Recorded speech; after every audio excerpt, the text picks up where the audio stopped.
Duomenų centras teikia paslaugą, atsarginių kopijų paslaugą AMON. AMON sistema veikia tokiu pagrindu, jog viena yra instaliuojama į asmeninį kompiuterį, kur yra pati programa, ir kita sistemos dalis yra jau serveryje mūsų, kur perkeliama visa informacija.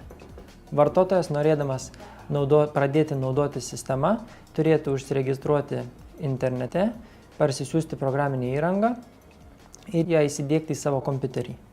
Pateiksiu pavyzdį. Paprastas studentas gali parsisiųsti programą, ją įsidiegti į savo kompiuterį, nustatyti, kokiu metu jis nori įsirašyti kurį katalogą, sakykime, My Documents penktadieniais. Ir kopijos bus atliekamos automatiškai ir siunčiamos į duomenų centrą.